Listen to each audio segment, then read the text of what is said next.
Hi again, everyone. I'm Ollie Matthews. This is Societal Narcissism, and this video is sponsored by contribution from the Princess. And here's her story.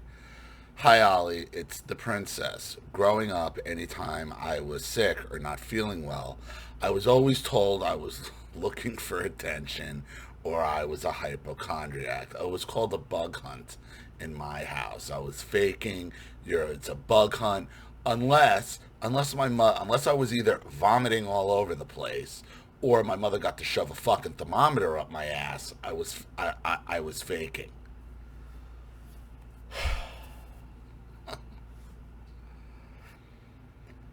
I know now it's projection. Mom would always not feel well or have a headache or need to lay down to rest, leaving us to clean and such. And of course, we had to wait on her hand and foot. Yes, my mother was dying since I was 12 years old. Telling the world she was dying. She lived another 33. It took her another 33 years to die after that, but she was dying for the better part of my life. God. Oh, Lord.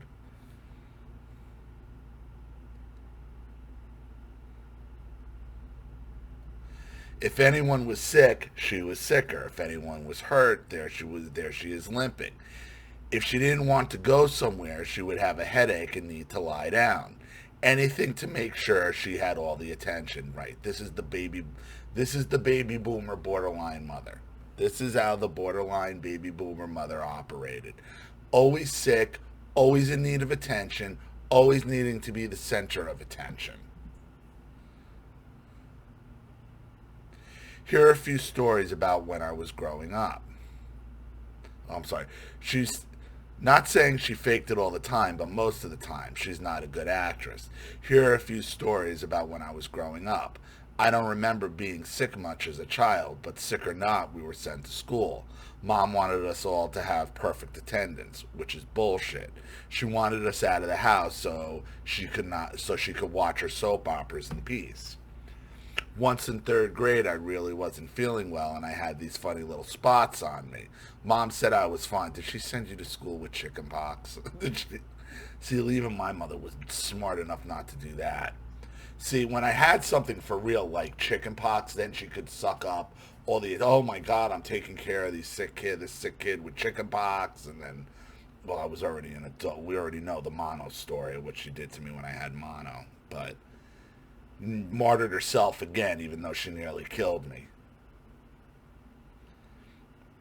Mom said I was fine, and off to school I went. Teacher took one look at me and sent me straight to the nurse. Nurse calls mom to pick me up because I had chicken pox. Of course you did.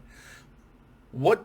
What? Let me tell you something. What boomer mother? Let me tell. What boomer mother wasn't aware of chicken pox in the '80s? Because I know you're basically the same age as I am.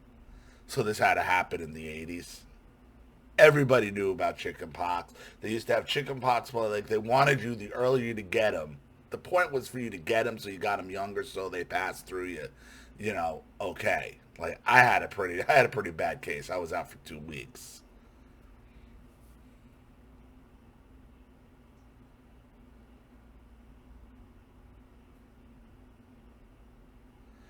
I remember my mom kept sending me to school for the net. How is that possible? Once you had chickenpox, you were like quarantined. It was quarantine time. Like there was no sending you to school after that. Holy shit. I remember my mom kept sending me to school for the next few days. Same thing would happen. I'd walk in, the teacher sends me to the nurse. The nurse calls mom. The second day, the nurse wasn't happy to see me. I would say so. At that point, they should have called child services on your mom. Like, you need to not only not send her to school, you need to take her to a doctor. The third day, the nurse was really angry to see me and asked why I was there, and I had to tell her that mom said I had to go to school so I have perfect attendance. I remember crying because I really didn't feel well, and I was scared that the nurse was mad at me, and my mom was going to be mad at me too, that she had to pick me up again. I remember the nurse telling Mom when she finally came to pick me up that I couldn't come back to school until all the chicken poxes cleared. Mom argued that I wasn't contagious anymore, so I should be in school. What a fucking cunt. Like, the nurse at that point should have called, you know what, you're not taking your child. I'm calling child services. Because obviously you're not taking care of the health of your child. Because, wow. Mom argued that I wasn't contagious anymore, so I should be in school, even though I was covered in chickenpox and itching like crazy. Now on the fourth day, the nurse was pissed. She called my mom, and when my mom got there, the nurse took her aside so I couldn't hear what was said, but she sounded angry. I'm sure the nurse must have threatened to call CPS. Yeah, she should have done on the first day your mother did it, not the day she sent you to school originally. Okay, where she can like feign ignorance, but after that, no, she should have called the next day. Must have threatened to call CPS, Child Protective Services, or something like that. I remember my mom was steaming all the way home. Of course. Of course, that's what the borderline boomer does when they don't get their way. The fifth day, I got to stay home, and I was able to stay home the week after that, and only went back to school once the chickenpox cleared up. Right, it's the only time you were allowed to go back. Once it cleared up and everything got scabbed over, like it didn't have to be perfect, but it had to be obvious everything was healing.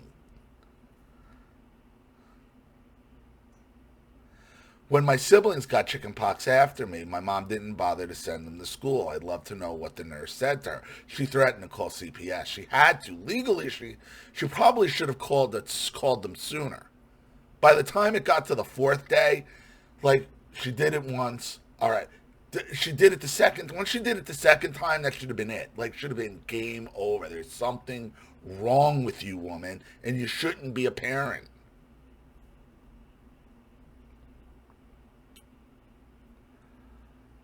And of course, Mom would send us to school when we were sick and had fevers, and would threaten that she better not get any calls to come pick us up. Now, around the fourth grade, I started having trouble seeing the chalkboard at school, and the teacher moved me up closer.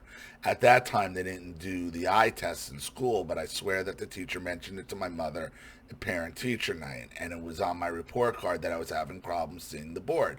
I was too, and I was told I was faking. My mother told me I was faking, that I just wanted glasses.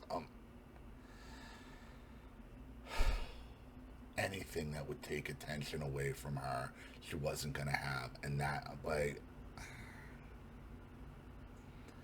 during this time, my eyesight got worse. I'm nearsighted, and I could read or see things close up. I was clumsy.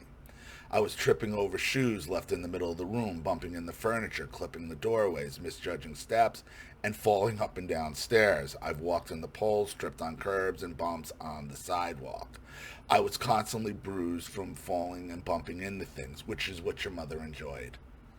Which is what your mother was doing, was ruining your life, ruining your even ability to see. Who the hell falls upstairs? I do, sadly, many times. Do you recall that time when Joe Biden was tripping his way up to Air Force One? I had to have looked like that. I was told I was clumsy. I would say I couldn't see. Worse yet, I get constantly screamed at for not being able to see. Like, hand me that thing from over there. I would wander around trying to find it as I'm being yelled at, and I'd walk around crying saying I can't see it. Finally, Mom and Dad would stomp over, grab the thing, say, "Was that so fucking hard? It was right under your nose." I'm standing there crying that I couldn't see it. Right on, wow. I mean, it's just like the same. I had the same type of experiences. Not that my eyesight was that bad. I had a problem. I had a problem reading close up, like smaller print. I had a problem reading, so my eyesight only got worse. But it's again like my parents would give vague directions to where something is, and then blame me for not being able to find it, doing it wrong, so I wouldn't be asked to do it again. So now I'm in the 6th grade, and the teacher had to move me up to the very front of the class. My eyesight was so bad I couldn't make anything out on the board. I started to have to get up closer to the board and write down what the teacher had written in my notebook. She wasn't happy, but she let me do it. That year the school started doing eye tests. Surprise, I failed. I know a letter had to be sent home. I remember my teacher asking me when my parents were going to take me to the eye doctor because I really needed glasses. I told her that my mom said I didn't need them. I kept attending school blind as a bat. That's the boomer, man. They wanted to keep us blind as a bat. That's, I mean, that's a metaphor, and a lot of times that's what happened. They tried to keep us blind as a bat.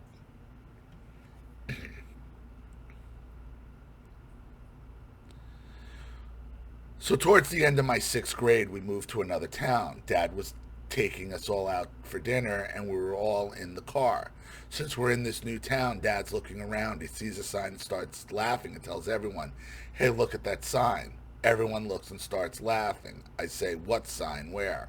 "What's everyone laughing at? What does it say?" He goes, "You're looking right at it. What does it say?" I'm like, "I can't see any signs." And I start making a scrunchy face people make when they can't see. Oh, they hated when I made that face, since sometimes I scrunched my eyes. I couldn't I couldn't make something out. And I would get told to stop making that face. Me too. Now he gets really aggressive in a loud voice and says, "What does that sign say?" Now I start crying, just waiting to be screamed at again that I can't see something. So I say, "I told you guys I can't see. My teachers told you I can't see and I need glasses. I failed the eye test at school. I can't see any signs. I can't see that far." I could tell he's pissed. As we're driving, he's pointing out signs to me. "What does that one say?" He'd say for each. There were a couple with really big letters. I was able to make those out. Most of them I couldn't. I'm still crying because I think he's mad at me for not being able to see. Looking back, he was probably mad at my mom, since Dad was out of the house from 5 a.m. to 7 p.m. or later working, or whatever he was doing. And was something Mom should have dealt with. It might have been a light bulb moment for him, like, wow, she really can't see, because by the next week, Mom had me at their doctor and picked out an ugly frame for my new glasses. She was not happy she had to take me there. I think the ugly glasses was punishment. The doctor had picked out some okay ones, but she insisted on the ugly ones. Of course she did. Next time we drove past the store with my ugly glasses, I was able to see that sign. Back in school, I was able to see the chalkboards. I was no longer clumsy bumping or tripping all over the place. So it took him 3 years to get me glasses so I could see and not be clumsy. Fast forward to 11th grade, I came down with something and basically slept my way through school that year and part of 12th. It was like I was in a heavy fog and everything ached. Anytime I sat down, I would just fall asleep. Fell asleep standing up too. On top of that, I started having stomach issues and my hair falling out in clumps. Now, just for background, at that time, the house was absolutely miserable. I was getting the brunt of all the rage since my older sister was no longer in the house. The atmosphere in the house was heavy, dark, and oppressive. People who didn't know the dynamics of my family would walk in and feel really uncomfortable and want to leave. That's how bad the house felt. It was beautiful from the outside, but rotten and nasty on the inside. Think of a scary movie where there's a demonic presence in the house and the people walking in can just feel the whole house is possessed and they just want to leave. It was like that. So finally they decided to take me to a doctor, and of course instead of taking me to a doctor in a doctor's office, Mom took me to one of those quickie clinics that started popping up. There was one about 25 to 30 minutes from our house. They couldn't figure out what was wrong with me and did what limited testing they could do. They recommended taking me to a doctor, and after a few visits, they recommended taking me to a specialist or the hospital. Mom's thing was they're doctors, so they're going to keep you there. I was there a lot that year. She ignored the explanations about they are an urgent care clinic, not a doctor's office, that I should be under a doctor's care. Now, the first visit to the clinic made sense. I was in need of care and I didn't have a doctor. But after that, they should have taken me to a doctor's office where they could do more tests and they could have come up with a care treatment plan or the hospital ER and get a full workup. Anyway, I was on different medications from the clinic and nothing was helping. I was going back and forth to that clinic at least once a week, a lot of 2 to 3 times a week. At some point, I learned the hard way I have a severe penicillin allergy. The clinic prescribed penicillin, and I broke out in a huge allergic reaction. Mom kept insisting I have no allergies and made me take the penicillin, and I kept getting worse.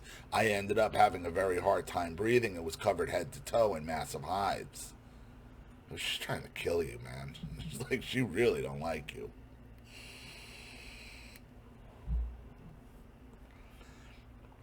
She was forcing me to take the penicillin, so I started lying and saying I took it when I didn't.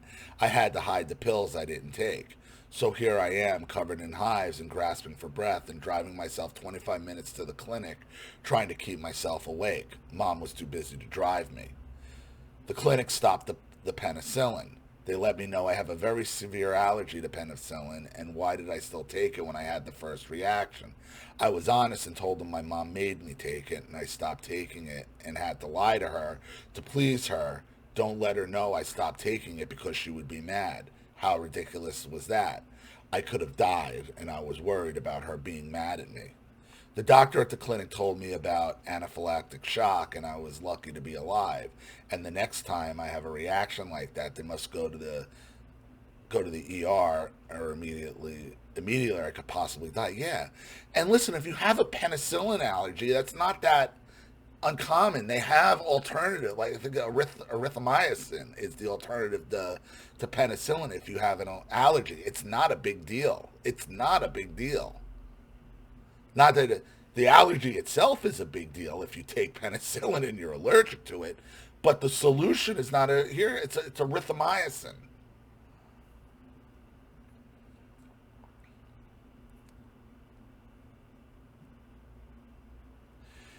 And they told me many times that year my parents needed to take me to a specialist. Never happened. So I basically slept through 11th grade and part of 12th grade. Not sure I passed all my classes, but I did. That whole year I still had a full school workload and was expected to be able to do all the chores and more, i.e. run errands, all that while I was still being raged against. I think being sick may have ramped up her rage. They brushed my sickness off, saying I was just looking for attention. How did I not fall asleep while driving? It still astounds me. After being sick for more than a whole year with some random sickness that was never diagnosed, eventually I started to get a little better a little bit every day. I was never 100% after that. I struggled with severe fatigue since then, plus an array of other things, including an autoimmune disease that took years to diagnose. For years, I would catch anything floating around that would spend months going from upper respiratory infections, sinus infections, bronchitis, viral infections, flu, cold, stomach virus, whatever was going around. I caught it. I've become a bit of a germaphobe since then. Not a crazy one, and at least I don't think I am. I just make sure my hands are clean and stay away from sick people as much as I can. Don't share straws, glasses, utensils, stuff like that. Now the folks can be nasty and gross. For example, they'll be sick and have a habit of grabbing a drink that's not theirs and drinking from it or eating from a serving bowl with the serving spoon. Disgusting. I always hated that, even before I got sick. Also, they've been told many times that my immune system is compromised because of the autoimmune disease, so they need to be careful not to get me sick. Again, with the eye rolling because I'm being so dramatic. I have to be extra careful because some reason my dad doesn't believe in allergies, even though he's seen me in full-blown allergic reactions. It's amazing they don't believe in things that you have, even though the evidence is right in front of their face, because it's convenient for them. It's more convenient for their life for them not to believe it. Plus, he knows somebody who dropped dead from an allergic reaction. dropped dead right in front of him, went into full anaphylaxis, and died before help could arrive. But he rolls his eyes when he's told not to drink from my glass or touch my food with his fork when he's been taking penicillin of it. Like, who grabs other people's glasses and food? Like, this is another boomer thing because they're disgusting. They're disgusting degenerates. The whole fucking generation. Sorry. I know it's not all of you, but as a whole, you're a disgusting slovenly generation that dove around in the mud, had sex with each other. Like, please with this generation. There have been too many times to count when he was on penicillin, and when he wasn't looking, he was drunk. He drunk from my glass. Thank goodness someone else would dump out my drink or plate and tell me to get a new one. He actually gets insulted that we don't want to share our glasses or allow to shove his fork in our food or eat from a serving bowl that he ate from using the serving spoon. I was told I was prissy. I remember once he started eating off my plate. Gross. So I just slid it over to him. Got myself a new plate, grabbed food, and sat back down. He said something like, "What? I'm not good enough for you?" I had to tell him, "Dad, you're on penicillin, and I don't feel like dying today because I know you guys won't drive me to the ER. Thank goodness I haven't had a penicillin reaction in years since I need to get to the hospital ASAP, serious, and not a minor annoyance reaction." I have other allergies as well, but penicillin is the worst of the bunch. My dad rolls his eyes at my allergies, and he makes jokes about other people's allergies. Once we were on a plane, and they announced that someone on the plane had a serious nut allergy, so they wouldn't serve us nuts, and asked passengers not to eat nuts on the plane. There's Dad rolling his eyes. I let the attendant know that I had sealed snacks with nuts in them, just to make sure that wasn't an issue. She would check, and it was fine as long as I don't open them. Later, they came rolling down with the drink and snack cart, and I don't know. And don't you know, he asked for nuts with a wink to the attendant and nudges like it's funny. I was appalled with the shocked faces and everything. The attendant was very polite and repeated about not serving nuts because the person with severe nut allergy. He wasn't happy. No one thought he was funny. Okay, now for the interesting part, and I'd like your insight on this. Last year I was cruising through Facebook, and one of the autoimmune groups I'm in had posted an article about how there is a tie between autoimmune diseases and childhood abuse and trauma. I did some additional research on Google, and there's other articles that believe there's a strong connection. This would include PTSD and CPTSD. Basically, all the abuse and trauma cases, inflammation in the body, and continued inflammation can result in autoimmune diseases. Well, this could have also been caused by, not getting the proper medical attention when you need it, i.e. being sent to school with chickenpox for 5 days and never being taken to a doctor. Untreated chickenpox could cause all types of damage to your body. I mean, that's probably what did it.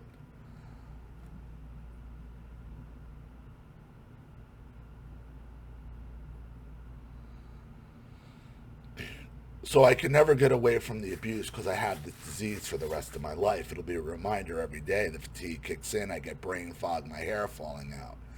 I'll always have the disease. I'll always have to keep up with it as much as I can so I can be functional, live my life. I always have to watch out for stressors which trigger my symptoms and to get worse. I have to live with this every day for the rest of my life. I have multiple doctors, and several of them I need to see every 2 to 3 months. I have a regimen of medications and vitamins I need to take to keep my immune system up. So at least I'm not constantly catching everything floating around these days. I also have to keep an eye on my autoimmune disease that doesn't develop into something worse. What I have can also add other autoimmune disease that can develop into cancer. Now, the funny part is when I was sick and after, poor mom couldn't keep up with all my sicknesses. It was easier when I fell down a flight of stairs and believed at the time I broke my toe, and later that day her toe was broken because she had stubbed it on a chair. Not surprisingly, she refused to take me to a doctor, even though I believed I had dislocated it and finally got it to snap back. It was all about her stubbed toe, not about my toe that was swollen and completely purple. Doctor thinks I have walking pneumonia. There's mom fake coughing and saying she's got a fever, and I have to bring her something to drink. Me, the one who is sick, not my sister, not my brother, had to be me. Once I had bronchitis, I had thrown out my back. She had no idea what to do. I showed up within a few minutes, and there she is, limping and coughing. Ridiculous. If I passed out at the dinner table, there's mom. Oh, she's not feeling well. She needs to lie down and she feels faint. Then I get shaken awake so I can clean the kitchen or vacuum something. On and on and on. The competition, the projecting, the invalidating, the destroying. They never stop. The repercussions last a lifetime. Please let me know your thoughts and insights on diseases created by narcissistic abuse. Thanks, the princess. It's just denial of medical attention. Chickenpox is serious. Even when you're a kid, it's serious. And if you don't treat it, who knows what can happen? Your immune, I don't know. This would be a question I would ask my doctor. Like being untreated for chickenpox as a child, and these other things that go down that I'm untreated for would lead to worse and worse things. It's the untreated medical attention that would have led to it. And the whole point is just like the glasses. They want to keep you blind. They want to keep you sick. And then when they can't hide their sickness, understand something, your mother's sickness was just a mask to mask your sickness, or you being sick, to mask her being a shitty mother. She's a shitty mother. Oh, well, look how sick she is. She's always sick. Your mother... That's what it was. You got sick. She had to get sick so she could mask you being sick to the outside world. So what happened at school with the school nurse having to pull her aside and threaten to call CPS if you keep sending her to school and don't get her medical attention, that's what she was masking. Because up until that point, she could get away with whatever she wanted, right? And after that, she was on notice. Uh-oh. Other people know I'm a shitty mother. I'm negligent. I won't take my daughter to the doctor. I won't take her to the eye doctor. The whole point is to keep you blind so you never fight back. That's what the borderline baby boomer mother did. So, I hope that helps. Thank you so much, Princess, for another contribution and story. I really appreciate it. Thank you to everybody watching. Please leave any opinions or advice in the comments section below. And again, if you want your story read on the channel, you have a topic you'd like me to cover, something you'd like to expose, you'd like to set up a Skype, a phone call, have a private video made, you'd like to sponsor a video like this for someone who needs help and can't afford it, or just make a contribution to the channel in general to keep it supported, growing, and successful, because this channel survives 100% on contributions from all of you. Without you guys, all this goes away. So if you like what you see here and you want to see more videos like this, you know what to do with either the Cash App, Zelle, PayPal, and email links in the description box below. Also, please like and share this video wherever you can. Subscribe to my channel if you haven't, and be sure to click the subscription bell to be notified of all my video uploads. Also, be sure to subscribe to both my channels on Rumble. Follow me on Twitter and Telegram as well. I'm Ollie Matthews. This has been Societal Narcissism. Take care, everyone.